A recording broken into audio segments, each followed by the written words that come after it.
Istri saya itu dari keluarga pondok Jawa Timur. Itu dulu eskal sama saya, janggal. Karena anak saya kalau mau jajan itu saya tidur pun dibangunkan.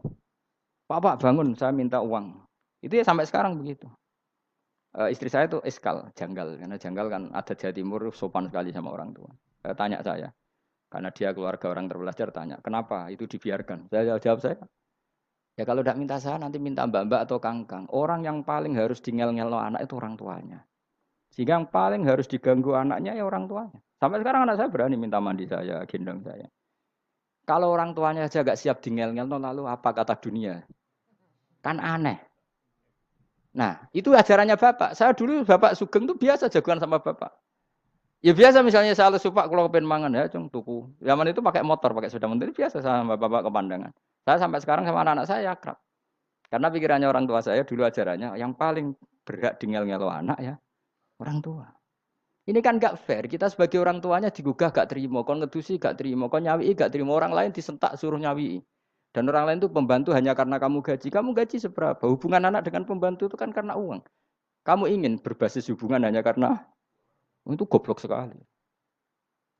Hanya istri saya nerima.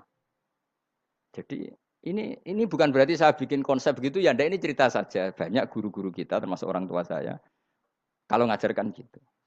Tapi ya tentu ada orang yang ngajarkan anak oleh gugah wong tuane pas turu. Ya kalau pas turu ada alternatif ibunya nggak apa-apa. Kalau nggak ada, ibunya juga nggak ada. Terus alternatifnya orang lain kan buruk sekali. Kalau alternatifnya orang apa? Lain. Tapi orang tua kita kadang kesuwen oleh didik adab berlebihan sampai anti ilmu. Ya itu tadi didik adab tapi anti. Ojo gugah wong tuamu, wong turu ojo digugah. Akhirnya nyon sewu minta tonggo, pernah bulik bude yang kadang nyon sewu mereka sendiri susah kan, nggak punya uang kan terjadi kacau. Demi adab tapi menghilangkan ilmu. Tidak boleh. Nomor satu itu ilmu baru adab. Coba orang paling berat dingel-ngelo anak harusnya siapa coba? Orang tua. Jadi mestinya pas ke turu juga ya santai wae. Ini sudah tepat.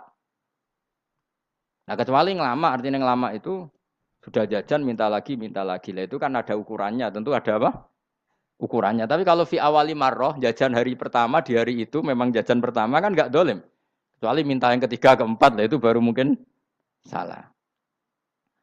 Akhirnya istri saya nerima konsep ala saya ya sekarang ya menerima.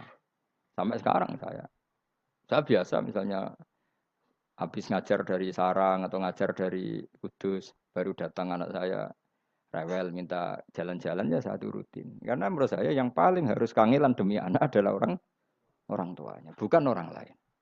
Padahal saya punya santri loh.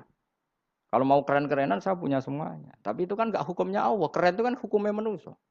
Di santri terus dia ini berhak ngongkon. Ini kan hukumnya manusia. Hukumnya Allah ya enggak ada. Hukumnya Allah ya wong tua, be anak-anak be wong tua. Hukum liyane gaweane manusia. Yang penting ku anfusakum wa ahlikum. Nah, ora ono santri kaum barang ora ono. Gaya-gayanane mubalek ini umat saya terus dihitungi. Ku apa-apaanan. Enggak ada dalam Quran. Yang ada ya ku anfusakum wa ahlikum nar. Jadi yang penting hubungan orang tua anak. Nah, baru orang lain itu wa ila adin akhahum huda. Ya itu yang kedua ketiga. Tapi ilmu ini sudah banyak yang hilang. Makanya banyak mubalek ngamuk anak. Bocah ra sopan. Wah, aku nang jopo ning dinti wong wedi aku. Anakku dhewe ra sopan. Lah bapak dhewe ra sopan ya. Karena mendahulukan orang lain ngalahkan anak. Paham ya? Ketika anak ra sopan dekne gremeng apa? Memangnya dia sopan cara hukumnya Allah dan Rasul. Ketika mendahulukan orang lain itu dalam status hukum Allah dan Rasul dia sudah tidak sopan. Ada dosen ngajar mahasiswanya dengan segala artikulasi terbaik, kemampuan bareng rangno anaknya sampai aras-arasen. Ya gitulah baca sendiri di buku. Ya gitu. Karena di kampus dapat gaji, nampe anaknya rantuk gaji. Banyak orang mulang ngarepe wong akeh iso tenanan, mulang anaknya ra tenanan.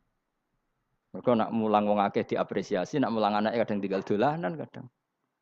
Itu tidak benar, tidak seperti itu Islam mengajarkan. Islam mengajarkan nomor satu ku anfusakum wa ahlikum, jaga diri kamu dan keluarga kamu. Makanya Rasulullah itu ngajari sholat Hasan Husain diajarin sendiri cucunya, diajak ke masjid diajarin. Meskipun jadi beri hak-haknya sebagai seorang anak, numpaki Nabi ya dibiarkan, tapi diajari kebaikan diajarin sendiri. Sampai Said Hasan umur 8 tahun sudah menjadi rawi hadis karena memang diajari sendiri oleh siapa Rasulullah. Kayak apa? Kalau sekarang enggak, kiai cilik anak di pasrano cah dalem terus enggak mau Tahu. Juga sidik itu pasaran pembantu. Barang anaknya akhlaknya kayak pembantu ngamuk. Memangnya yang bikin itu siapa? Yang memulai siapa? Nah, hukum-hukum begini itu harus kita mulai